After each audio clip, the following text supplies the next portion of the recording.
Bismillahirrahmanirrahim. Assalamualaikum warahmatullahi wabarakatuh. Alhamdulillah, syukur kita kepada Allah Subhanahu wa taala yang dapat menunaikan salat fardu maghrib berjamaah. Dan alhamdulillah juga kita panjatkan kepada Allah di atas kemudian, dan insyaallah kita akan mendengar kuliah maghrib perdana yang akan disampaikan oleh Al-Ustaz Ghazali Muhammad dari Patani. Beliau sebenarnya ada urusan dengan TV Al-Hijrah, jadi kita alhamdulillah dapat kesempatan bersama beliau pada malam ini.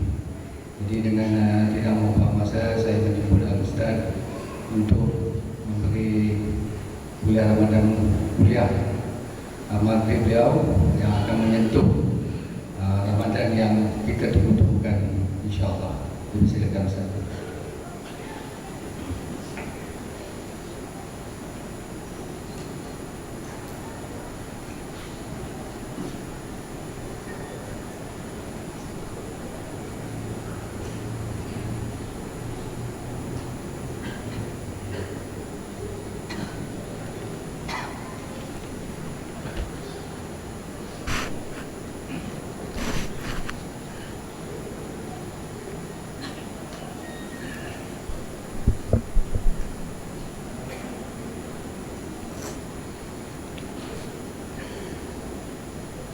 Assalamualaikum warahmatullahi wabarakatuh.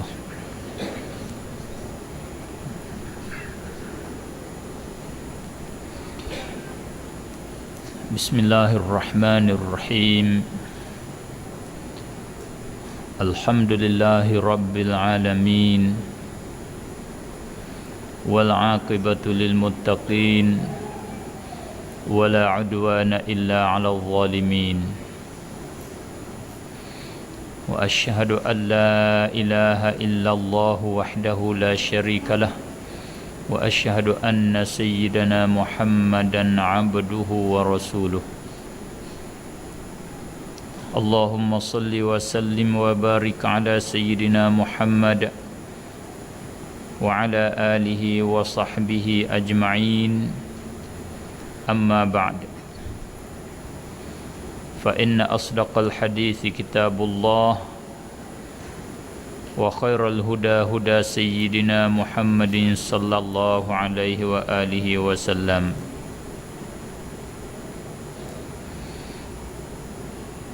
اللهم وفقنا لإصابة الصواب والحق وزينا بالإخلاص والصدق وأعذنا من شر الخلق واختم لنا بالحسنى في لطف وعافية يا رب العالمين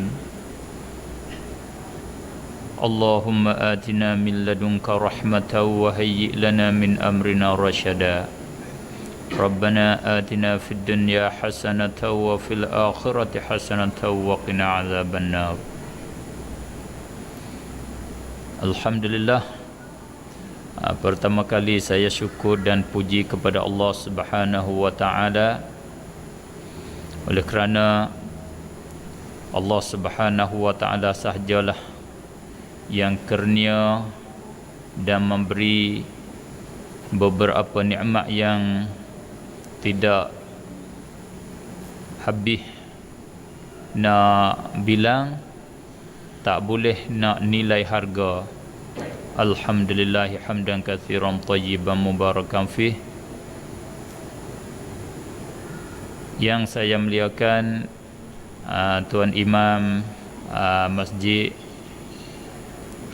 dan pengurusi dan ahli jawatan kuasa masjid, seterusnya para hadirin hadirat yang dirahmati oleh Allah Subhanahu wa taala sekalian.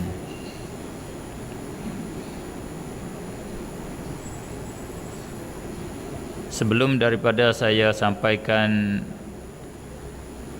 sebagai ucapan kuliah maghrib pada petang yang barakah ini, lebih dulu saya minta ampun dan maaf jika didapati tersalah dan tersilap dan tersentuh atau bersentuh dengan perasaan para hadirin hadirat. Dan saya minta maaf lebih dulu jika para hadirin hadirat, ibu-ibu, bapa-bapa yang dirahmati oleh Allah Subhanahu wa taala tak dapat faham dengan sepenuhnya bahasa saya. Kerana saya kat sana bercakap berbeza dengan kat KL Kuala Lumpur ni. Kat sana cakap bahasa petani lain. Memang kalau saya bercakap bahasa petani boleh jadi cakap bahasa petani betul-betul lah 100% gak, tak dapat faham lah, boleh faham 50-50 lah. Itu saya usaha nak bercakap bahasa tengah, standard sikit, supaya dapat dipaham. Oleh itu bahasa saya ni boleh jadi dengar tu tak berapa selera, tak berapa sedap lah. Cuma saya penting kepada faham lah. Kalau berasa geli, kalau orang petani geli telinga tu, kena sabar lah, kena lah, cuba-cuba dengar begitu. Bahasa tu tak boleh nak bercakap bahasa dengan secara lancar ataupun dengan secara mengikut bahasa di sini. InsyaAllah di masa-masa yang mendatang saya nak usaha jugalah supaya dapat mengatasi bahasa ni, InsyaAllah ta'ala. Untuk kita mengingati Ramadan yang akan datang ini, saya akan sentuh beberapa perkara. Sebelum daripada itu, saya ingin seru kepada seru para hadirin hadirat yang dirahmati oleh Allah Subhanahu wa taala. Mari ingat, kita jangan lupa nikmat Allah Subhanahu wa taala yang Allah kurnia kepada kita. Di antaranya nikmat kemudahan kita. Kita di dalam keadaan masih kuat tenaga, dan kita di dalam keadaan nikmat yang luang masa kosong, dan Allah bagi kepada kita nikmat kemudahan, kesenangan, yang mana dengan tiga-tiga nikmat ini ataupun tiga-tiga nikmat ini satu perkara yang menyebab bagi kerosakan, menyebab bagi kita jatuh di dalam bahaya, menyebab bagi kita jatuh di dalam kezaliman, di dalam maksiat, di dalam derhaka kepada Allah Subhanahu wa taala. Tetapi dengan inayah, dengan kehendak daripada Allah, dengan kasih sayang Allah Subhanahu wa taala kepada kita kesemua, alhamdulillah hamdan katsiran tayyiban mubarakan fih, dengan nikmat yang tiga ini dapat kita rentahkan untuk taat kepada Allah Subhanahu wa taala. Pepatah Arab, penyair Arab, dia kata innasyababa wal faragha wal jidah mufsidatul lil mar'i ayya mafsadah. Innasyabab, sesungguhnya kemudahan, bahasa saya lah Pak, boleh faham tak Zul? Makna muda kita, kita umur kita masih kuat, badan kita masih kuat, wal faragh, dan kosong masa, wal jidah, dan kekayaan kita, kesenangan kita, tiga-tiga ini mufsidah, ialah perkara yang merosakkan lil mar'i, bagi seseorang, perkara yang merosakkan seseorang. Kalau siapa beripung tiga perkara ni ada pada dia, memang orang ni dia hala tuju dia kecenderungan dia kepada rosak lah. Bila dia harta dia cukup, badan dia kuat, masa kosong dia. Cuba kita tengok setengah-setengah daripada orang Arab yang mempunyai harta, yang berhartawan, selalu mari kat Thailand. Kat mana? Kat Pattaya, kat Phuket. Kalau pergi kat Thailand, pergi kat Bangkok, kat Pattaya. Maknanya itu rusaknya, tempat rusak, sehingga kerajaan Saudi mengharamkan orang muda dia masuk ke Thailand. Hari ini kerajaan Saudi haramkan orang muda dia tak boleh bagi masuk Thailand. Kalau masuk Thailand, pasport itu balik kena adalah denda dia, kesalahan dia. Kerana dia tahu orang muda dia bila mari kepada Thailand, apa yang dia kerjanya, apa tujuan dianya. Itu berpuncanya, faktornya, sebabnya adalah dari dia mudanya, masa kosong dianya dan kekayaan dianya. Ayya mafsadah, secukup-cukup kerosakan, secukup-cukup buat menjadi rosak. Maka kita alhamdulillah, kita banyak-banyak syukur kepada Allah Subhanahu wa taala. Masa kosong kita gunakan dia, kita rentahkan dia kepada jalan yang, kepada perkara yang memberi faedah kepada dunia kita dan akhirat kita. Alhamdulillah. Rasulullah juga bersabda, ni'matani maghbunun fihima katsirun minan nas. Dua nikmat yang rugi di dalam kedua-duanya kebanyakan manusia. Kebanyakan manusia rugi. Kebanyakan manusia tak pandai kira. Maghbun di dalam bahasa Arab dia istiqaq daripada ghubn, istiqaq daripada ghaban. Ghubn makna rugi, kalau kata ghabn maknanya bodoh kira, tak pandai kira, tak pandai atur. Dua nikmat, satunya as-sihah, nikmat sihat kita, kuat badan kita, wal faragh, dan masa luang, masa kosong kita. Di saat kita ini alhamdulillah, masa kosong kita mengisi dengan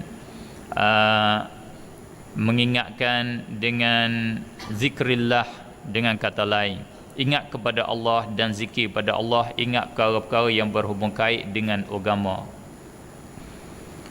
Di antara perkara yang kita patut sebut, patut ingat, sebagaimana pengurusi tadi sebut, iaitu kita akan sambut, kita akan terima Ramadan yang akan datang. Yang sebenarnya bukan tahun ni yang kita akan terima Ramadan. Kita sudah terima Ramadan beberapa tahun yang lepas. Kalau saya lihat, tengok penonton yang ada di hadapan saya ni, bukanlah kata baru nak terima tahun ni, tak lah. Banyak tahun dah yang kita sudah sambut dianya. Tetapi alhamdulillah, sekali lagi pada tahun ni, mudah-mudahan minta ya Allah, Allahumma ballighna Ramadan, minta engkau mensampaikan kami kepada bulan Ramadan. Tak yakin lagi kita ni nak sampai ke tak sampai ni. Banyak hari lagi kan. Hari Rabu ni lagi, Sabtu, Ahad, Isnin, Selasa, 4 hari lagi kita nak sampai. Nak dapat sambut ke tak lagi pun tak tahu. Tapi mudah-mudahannya insya-Allah Allah memanjangkan umur kita, dapat kita sambut lagi Ramadan. Dengan sambut Ramadan, kita akan dapat perkara yang paling besar, perkara yang penting sekali.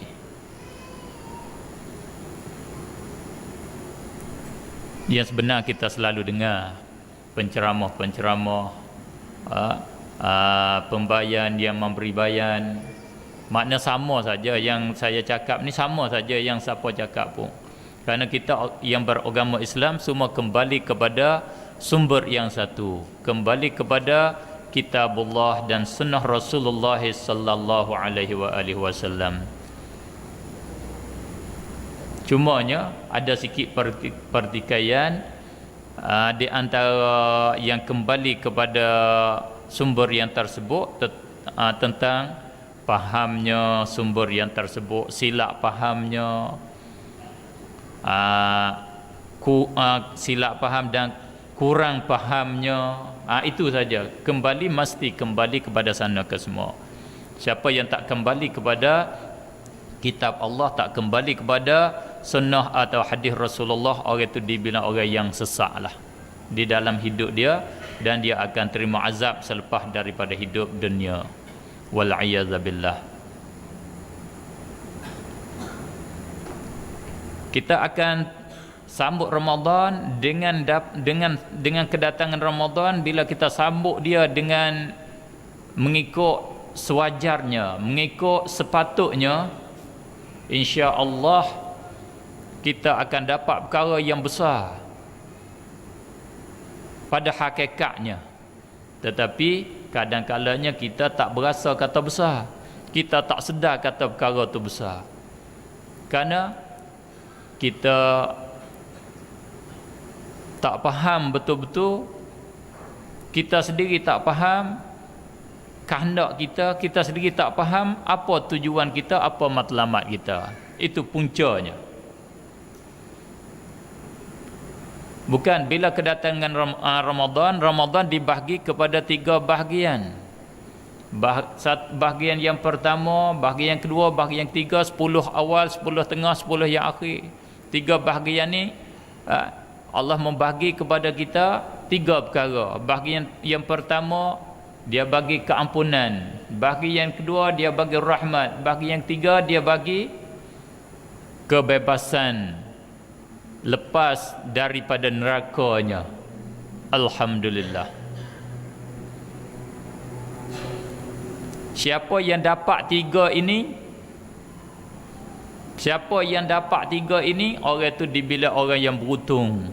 Mereka itu mereka yang al-faizun, masuk di dalam jumlah orang al-faizin, orang yang beruntung, orang yang bertuah.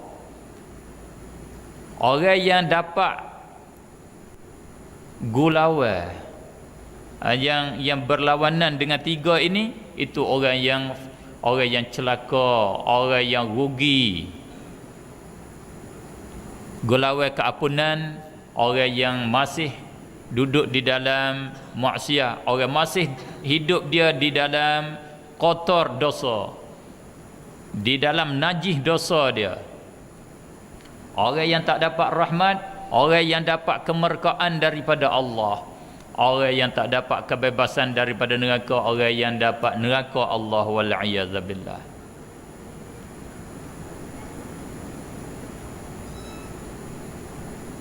Yang paling dahsyat sekali, yang paling dahsyat lah kalau orang tak dapat 3 ni, paling dahsyat. Orang yang paling kecewa sekali, orang yang tak berjaya sekali.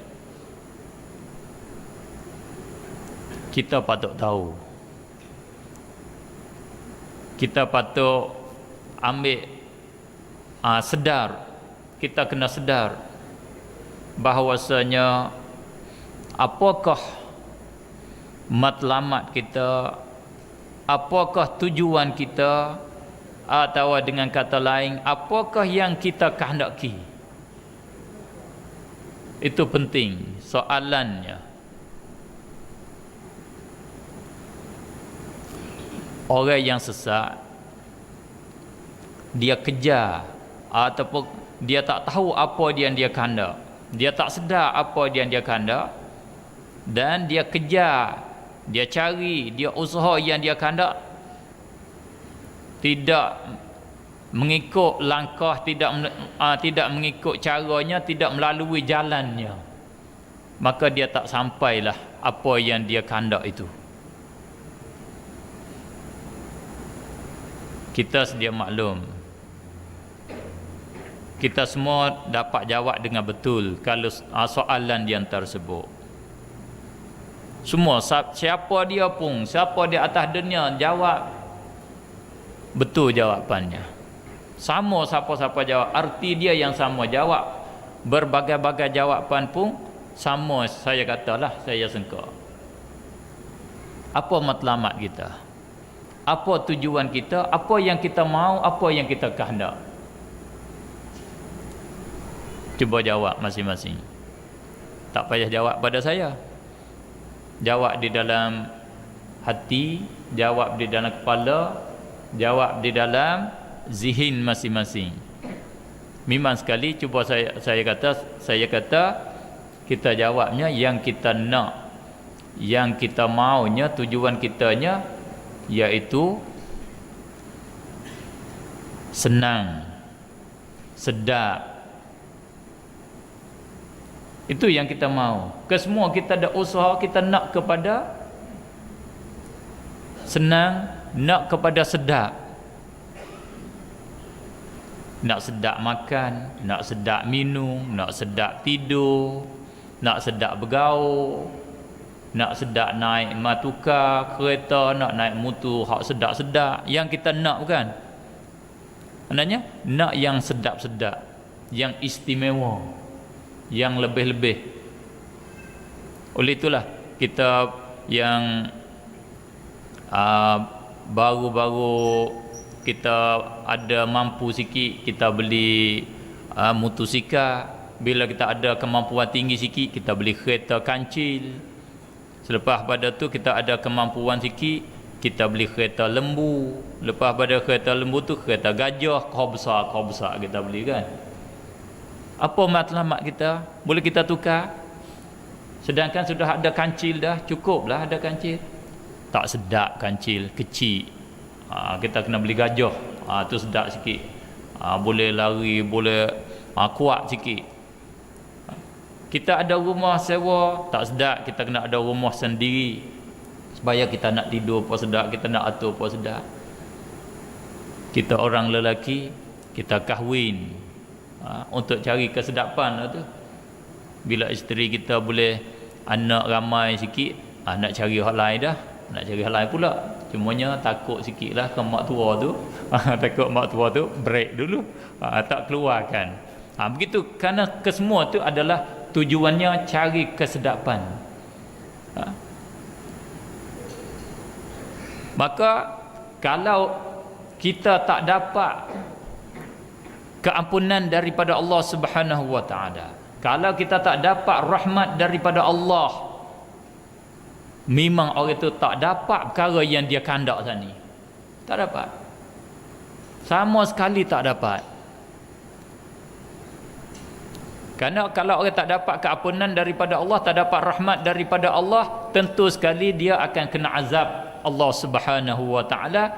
Wa amanya ada kalanya azab yang segera, azab yang ringan dulu di atas dunia, lagi akan mengenai lagi akan merasai azab yang lebih besar di akhirat. Wala nuziqannahum minal azabil adna dunal azabil akbar la'allahum yarji'un. Allah akan mengenai azab.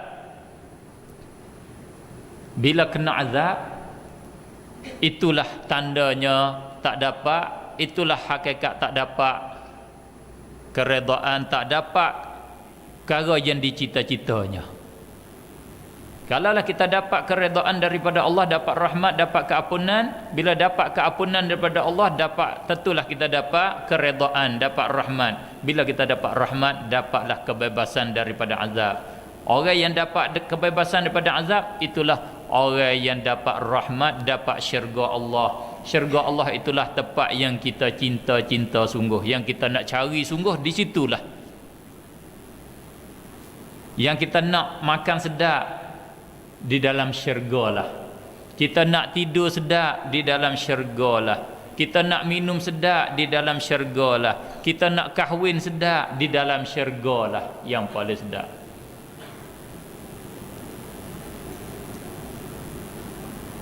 Tidak ada yang lain di atas dunia ni tak sedap. Tak sedap. Kerana di atas dunia bukan tempat sedap. Di atas dunia cuba kita sudah rasa dah sedap kah? Yang mana yang sedap? Yang sedap kemarin, hari ni tak sedap dah. Saya yakin kata yang kita sedap kemarin, yang hari ni kita tak sedap dah. Saya akan contoh, tuan-tuan semua, saya rasa pernah rasa dan pernah pergi makan kedai-kedai tom yam ke? Tahu kedai tom yam? Orang Malaysia ni kalau tak ada kedai tom yam, nyanyi jugalah, azab jugalah kalau orang Malaysia tak ada kedai tom yam. Tom yam ni sedap, kan? Sedap juga lah makan tom yam. Tapi hari ni pergi makan tak? Tak. Kerana tak sedap dah. Kalau tom yam tu sedap, tentu dia makan tom yam tiap-tiap hari. Pagi dia tom yam, tengah hari dia tom yam. Tapi tak sedap dah. Aku nak tukar kedai mamak pula. Nak selera mamak pula. Buat selera mamak tak sedap pula. Tak sedap. Habis. Tak seperti akhirat. Tom yam akhirat hari ni tom yam, esok tom yam, hari kemudian tom yam ni tak sama, sedap tiap hari, sedap yang lain-lain. Lilladzina ahsanul husna wa ziyadah. Bagi mereka-mereka yang buat baik, ihsan, buat baik, al-husna, balasannya al-husna, perkara yang lebih baik iaitu syurga, wa ziyadah, dan bertambah. Dia bertambah setiap hari kita duduk di dalam syurga. Itulah yang paling sedapnya. Hari ni sedap 50%, esok dia sedap 60%. Benda sama. Hari yang kemudian sedap 70%. Hari kemudian pula sedap 80%, sampai beribu-ribu persen dia akan bertambah sedap. Dengan kata lain, dengan secara tak berarti mana agak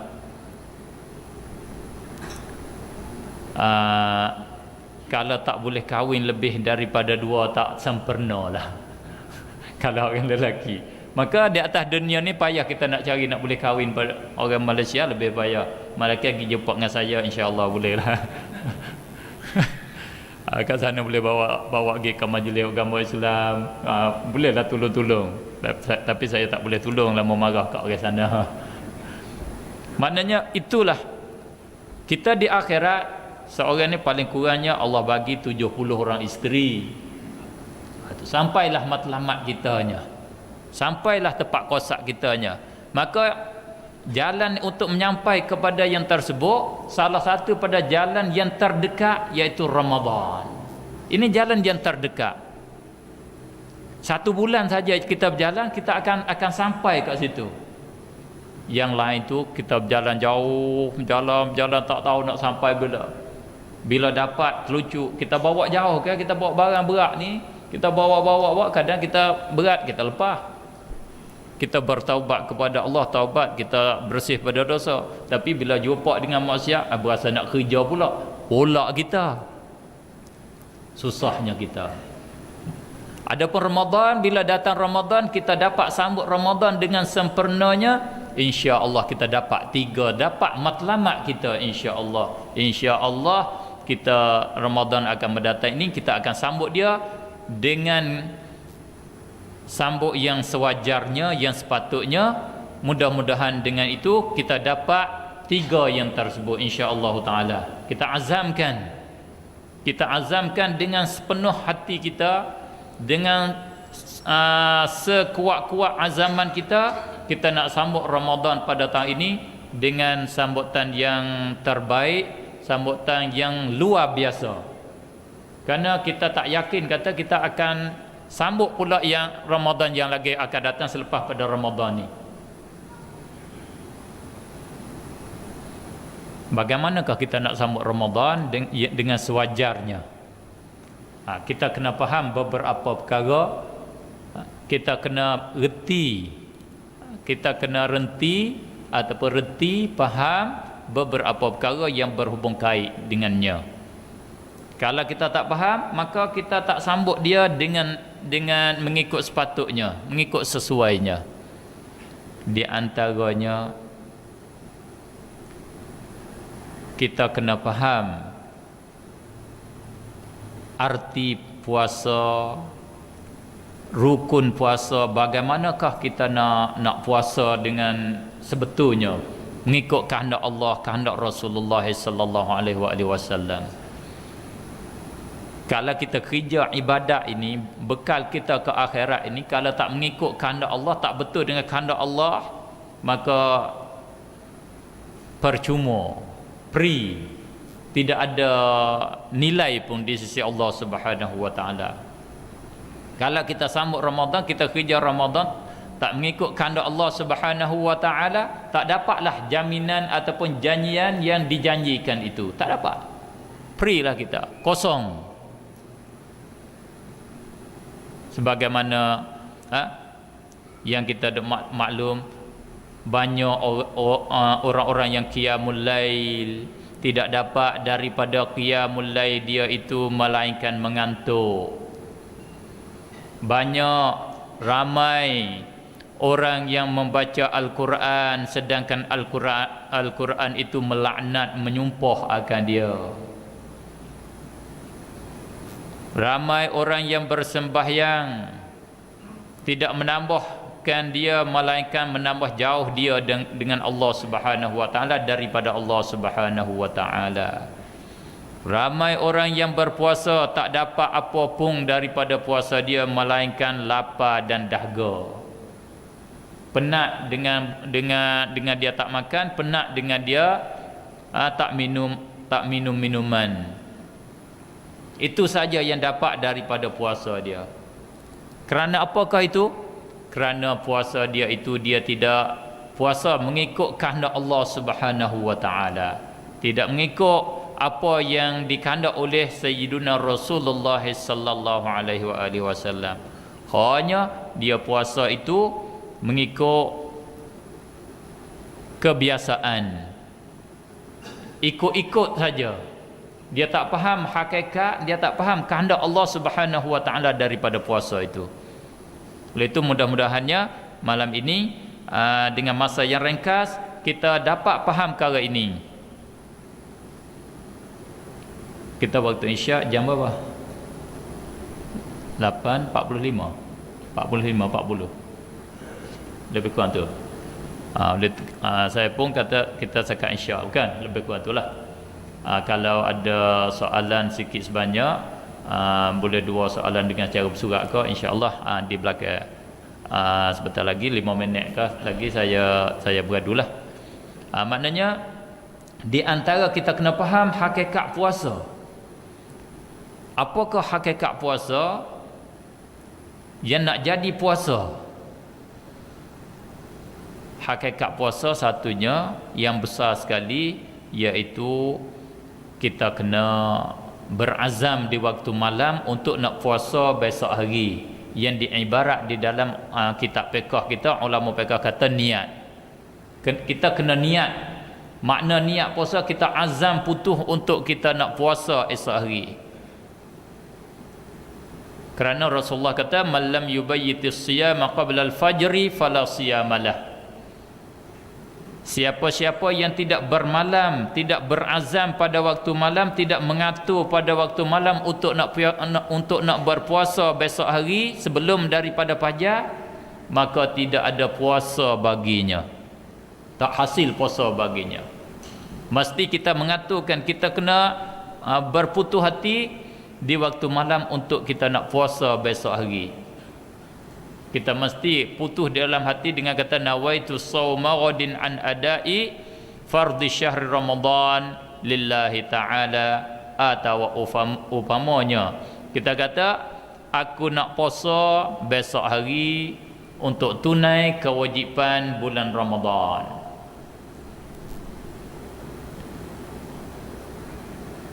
Apakah makna yang kita nak puasa? Aku nak puasa, apa maknanya aku nak puasa? Puasa ialah kita iaitu kita break.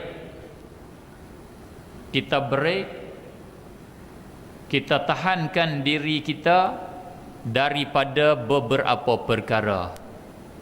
Yang satunya kita tahankan diri kita daripada makan dan minum. Karena Allah kata kulu washrabu hatta yatabayyana lakumul khaytul abyadu minal khaytil aswadi minal fajr thumma atimmus siyama ilal lail. Makanlah kamu, minumlah kamu sehingga nyata bagi kamu benang yang putih daripada benang yang hitam, sehingga kamu dapat beza antara benang putih dengan benang yang hitam. Apakah benang putih? Minal fajar, daripada fajar, sehingga nyata fajar. Thumma, kemudian daripada nyata, atimmus siyama ilal lail, kamu menyempurnakan, mencukupi puasa kamu sehingga sampai kepada malam. Artinya makan dan minum mesti kita kena break dia, jangan kita makan, jangan kita minum. Itu arti puasa. Jangan makan minum di waktu siang hari, bermula daripada fajar sampai kepada jatuh matahari.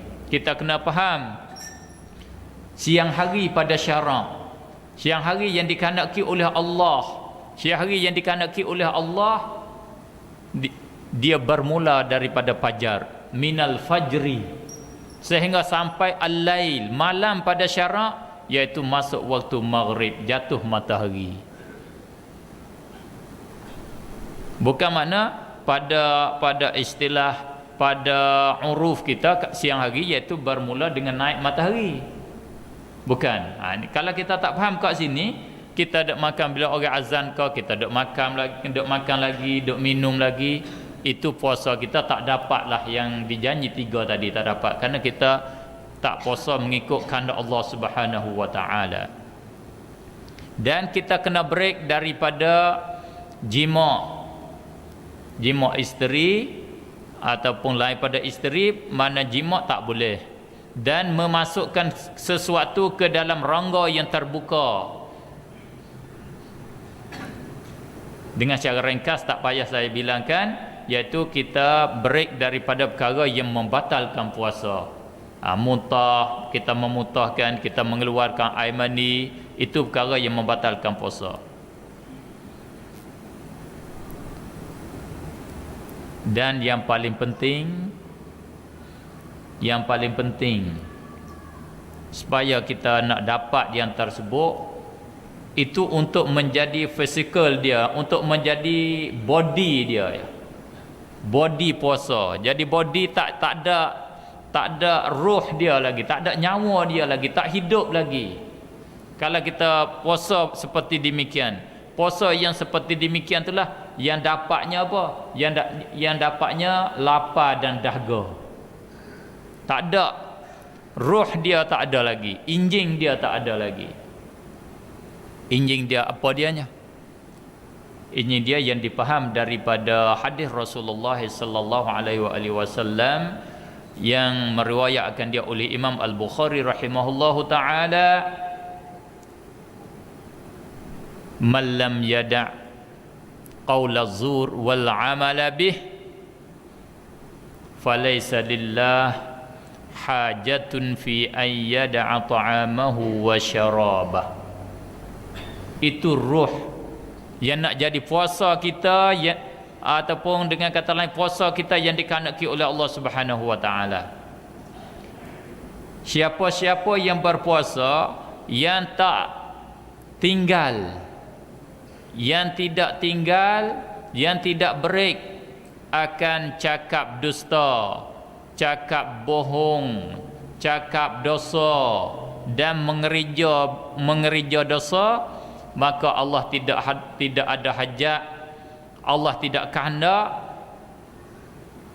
untuk dia berpuasa, untuk dia tinggal makanan, untuk dia tinggal minuman dia. Allah tak ada hajat, Allah tak ada kehendak.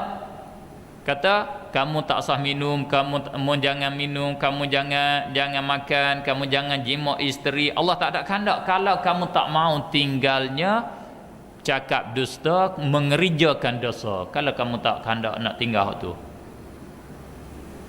bukan artinya aku nak cakap dusta hari ni aku tak payah puasa kerana Allah tak suruh. Bukan, itu silap faham.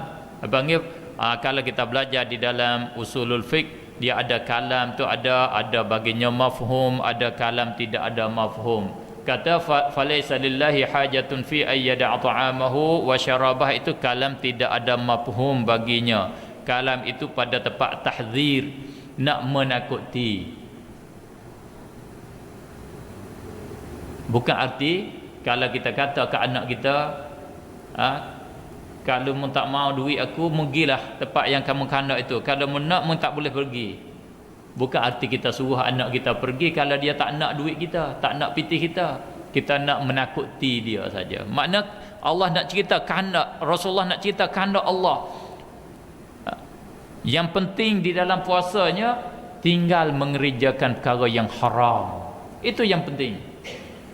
Kerana tidak ada arti kita tak minum perkara yang halal, kita tak makan perkara yang halal, tapi kita pergi kerja perkara yang haram. Tak ada arti sedikit pun.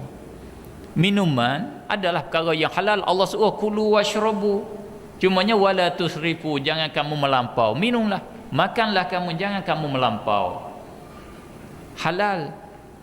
Adapun cakap haram, kerja haram, dilarang putus. Walau Ramadan tak Ramadan pun, tiba-tiba perkara yang halal kita patang ataupun kita tinggal, perkara yang haram kita tak tinggal. Tidak ada arti kita puasanya. Oleh itulah puasa yang paling penting kita tinggalkan perkara yang haram. Insya-Allah di tahun ini itulah yang penting kita bersiap diri kita untuk kita nak sambut Ramadan dengan sewajarnya, iaitu kita akan puasa dengan sepatutnya, iaitu kita tinggal segala perkara yang haram. Insya-Allah taala. Kata insya-Allah, mudah-mudahan Allah beri pertolongan kepada kita. Insya-Allah taala. Itu di antaranya. Dan di antara lain, kita kena ihtiyat, kita kena ambil jaga di dalam ibadat dan di dalam perkara-perkara yang lain. Di dalam urusan kita kena ambil, kalau bahasa petani kata, kita kena curi-curi sikit. Curi yang tidak diharam. Orang petani kata curi. Kalau kita nak kayu 2 meter, 2 meter, kita kena curi sikit. 2 ambil 10 sen ke, 2 ambil 20 sen ke, kita curi. Dia panggil curi macam tu. Kat sini panggil apa? Ambil beringat lah, ambil jaga sikit, ambil jaga sikit. Orang petani kata curi, dia ada curi yang haram, ada curi tak haram. Orang petani, kita kerak kayu curi, kayu tu kayu kita, tak haram tu. Kerana nak jaga silap kita kerak, silap kita ukur ke, kita kerak sama yang kita kandak, bila nak pergi masukkan, kita ukur silap, tak boleh. Kalau kita curi tu boleh lagi lah kita nak mengijah dia tu. Oleh itu di antaranya ibadat puasa ni kita kena jaga-jaga curi sikit. Orang yang tak faham di dalam agama, tak faham di dalam agama kita kata mala budda minhu, mala budda kaedah di dalam qawaid fiqhiyah, tiap-tiap perkara yang tak dapat tidak daripadanya, perkara yang jadi tangga bagi wajib itu adalah wajib, iaitu kita kena break makan dan minum sebelum daripada azan subuh.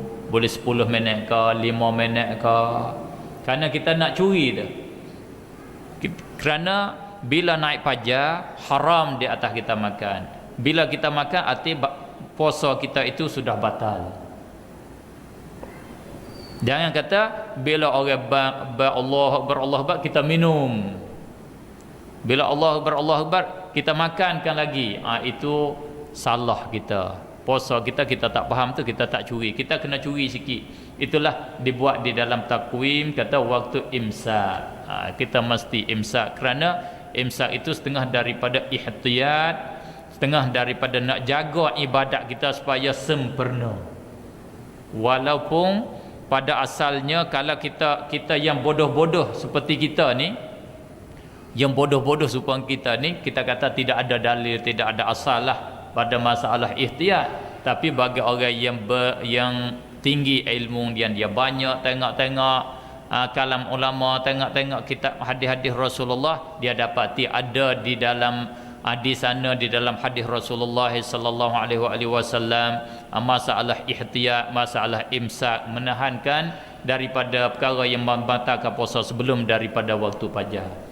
Ada di sana. Di antaranya Abdullah ibni Ummi Maktum, dia azan sebelum daripada waktu subuh. Sayyidina Bilal dia azan belum daripada Abdullah lagi. Bila Abdullah ibni Maktum belum pada fajar sikit, dia azan, disuruh azan supaya nak jaga orang yang duduk makan tu supaya dia boleh break daripada makan. Itu sabit di dalam hadis yang sahih. Itu di antaranya supaya puasa kita ni mengikut kehendak Allah Subhanahu wa taala. Saya tak dapat memanjangkan kalam lagi kerana masa pun agaknya sudah sampai, sudah cukup untuk kita. Oleh itu sekiranya kalau ada soalan sedikit sebanyak 2 minit, sekarang 48 minit, kalau ada insya-Allah boleh, kalau tak ada saya nak akhiri ya. Waalaikumsalam warahmatullahi wabarakatuh.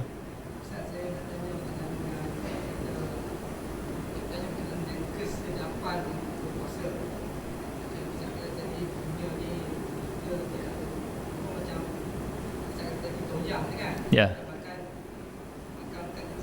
Ya, ya. Ya, ya. Ya, ya, ya.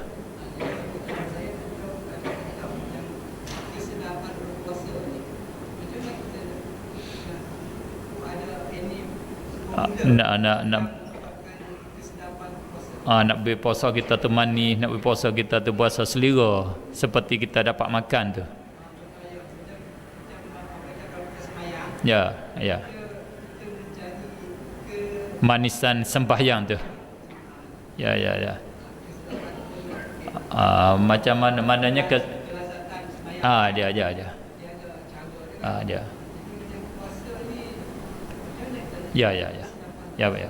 Mana kesimpulan soalannya iaitu macam manakah teknik, cara untuk kita mendapatkan, teknik untuk kita nak mendapatkan kelazatan puasa. Jadi puasa kita supaya kita tak jemu, supaya kita suka kepada puasa, tak mau sudah puasa.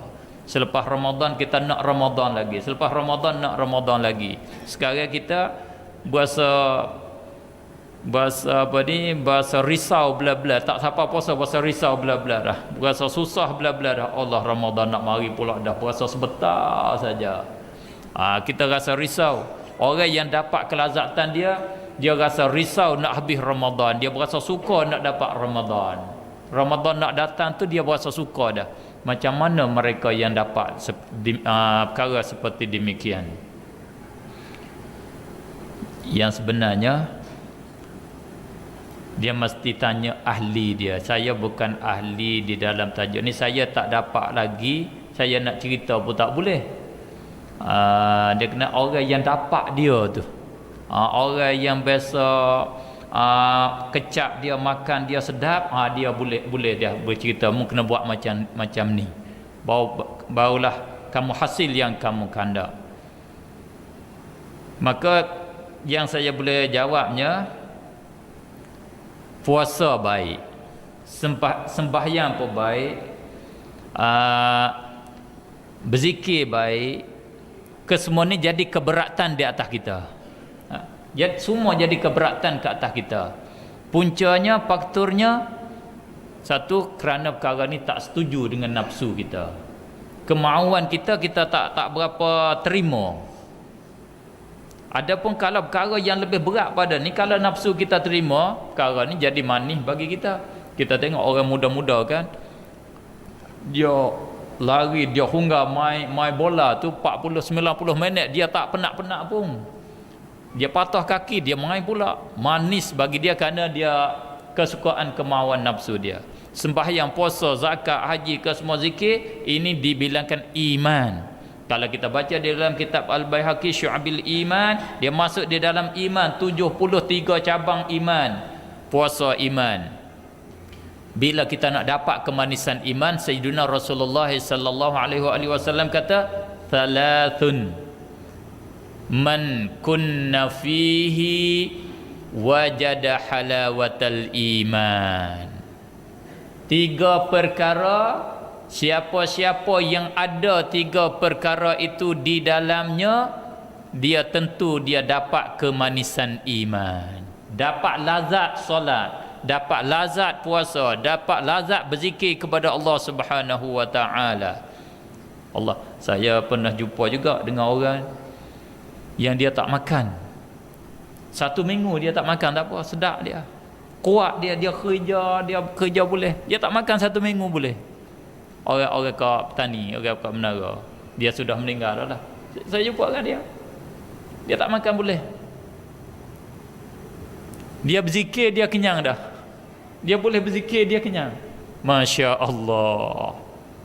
Itulah kata, kalau saya nak royak, nak cerita, saya nak cerita tak boleh, saya tak boleh rasa macam tu. Saya jaga pagi pun nak makan dah. tak boleh makan, tak boleh dah.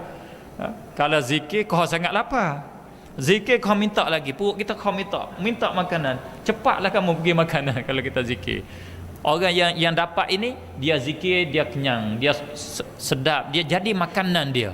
Masya Allah. Maka kita nak dapat kemanisan iman, Rasulullah kata siapa yang ada 3 perkara ini di dalamnya.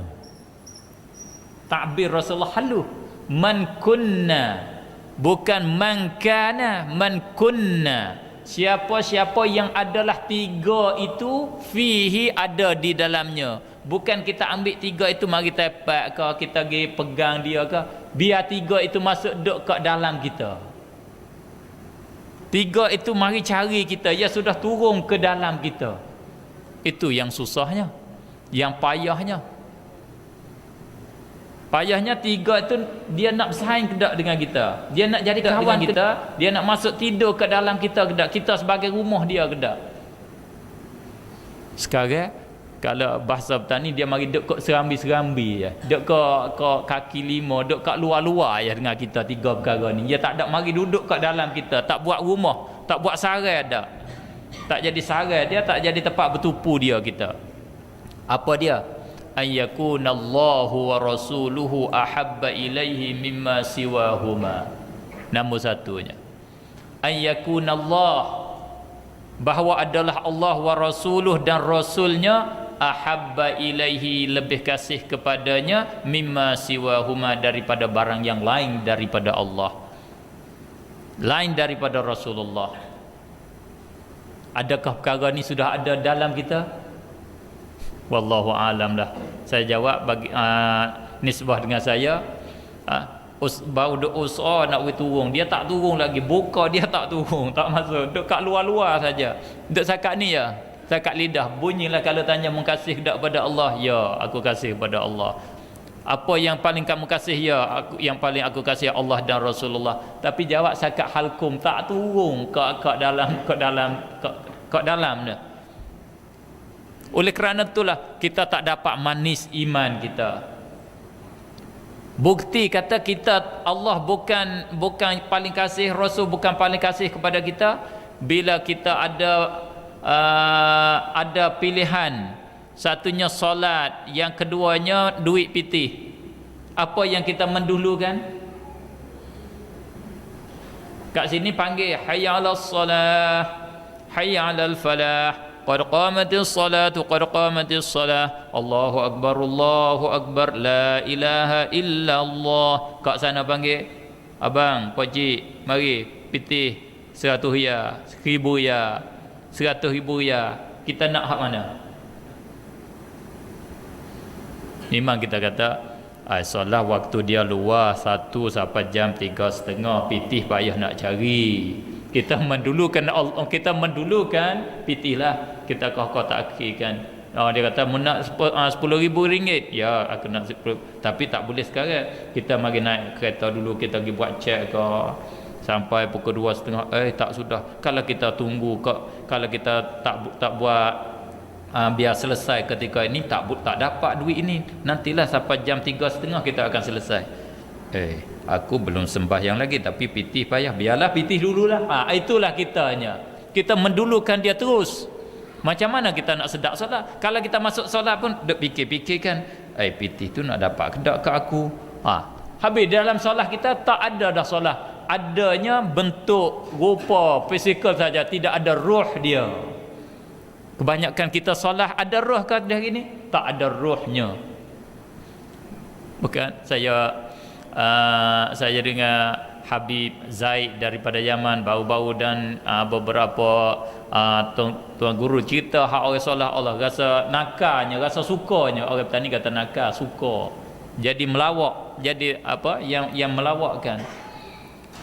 Imam semaya subuh, seorang imam semaya subuh, sudah sembahyang dia berasa syak. Kita sembahyang subuh tadi 3 rakaat ke 4 rakaat. Tanya makmum ramai, semua ni ingat ke sembahyang subuh kita 3 ke 4 ni? Aku tak ingat, aku pening. Makmum semua jawab, saya pun tak tahu juga. Semua makmum pun tak tahu juga 2 ke 3. Pakai ikut dia. Tapi ada seorang yang jawab, dia kata betul dah imam, sembahyang 2 rakaat, kita sembahyang subuh 2 rakaat. Imam tanya, mu tahu kat mana? Dia kata, saya masa takbir dengan imam tu, saya ingat, saya duk fikir, saya berjalan dari rumah saya mari sampai ke masjid. Bila sampai ke masjid boleh 1 rakaat. Bila naik rakaat yang kedua, saya fikir pula jalan daripada masjid Kelik sampai ke rumah saya. Bila saya sampai ke rumah saya, tak imam beri salam. Itulah 2 rakaat. Saya yakin kata 2 rakaat. Itu yang tahu pun dia macam tu ya, dia yang tahunya.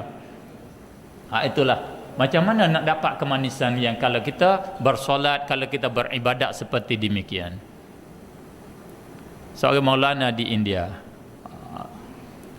dia sembahyang begitulah, maya 4 rakaat.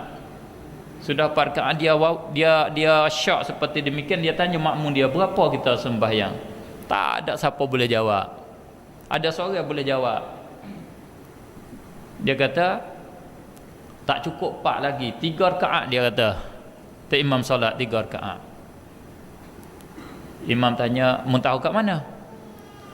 Karena saya ada 4 butir kedai. Saya sudah dah hitung 1 rakaat 1 kedai, 1 rakaat 1 kedai, baru sudah 3 butir kedai saya hitung. Ada 1 lagi dia ada 3 rakaat imam sembahyang. Itu sembahyang dianya.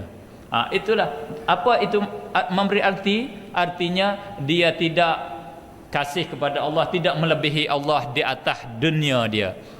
Sedangkan dia masih berhadap di dalam keadaan berhadap kepada Allah, di dalam masa yang sama pun dia melebih perkara yang lain daripada Allah yang dia berhadap. Apakah lagi lebih-lebih lagi masa yang dia tidak berhadap kepada Allah? Di manakah ingat dia kepada Allah Subhanahu wa taala? Kerana itulah kita tak dapat kemanisan.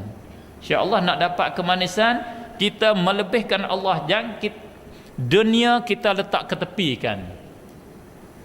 Kita ambil apa yang nak dapat kepada kita. Insya-Allah itu dia akan dapat manis iman kita, insya-Allah taala. Gitulah, tak dapat saya jawab dengan secara lebih panjang. Masanya saya ambil lebih banyak. 2 laginya, satunya iaitu wa an yakraha ay ya'uda fil kufri kama yakrahu ay yuqdhafa fin nar. Dia benci bahawa nak kembali kepada kufur, dia nak balik kepada kerja salah-salah maksiat dia, sebagaimana dia benci, dia tak setuju, dia tak mau dia dicampak ke dalam api. Dulunya kita kerja salah, kerja dosa, kita pernah berzina misalnya, kita pernah berjudi, kita pernah mabuk masa dulunya. Sekarang adakah kita berasa benci kembali kepada perkara tersebut? Seperti kalau orang nak capak kita ke dalam api, memang kita kalau cuba sekali lagi berasa nak lagi, tapi ingat-ingat tua dah, malu ke anak-anak itu kita. Kerana demikian kita tak dapat kemanisan iman.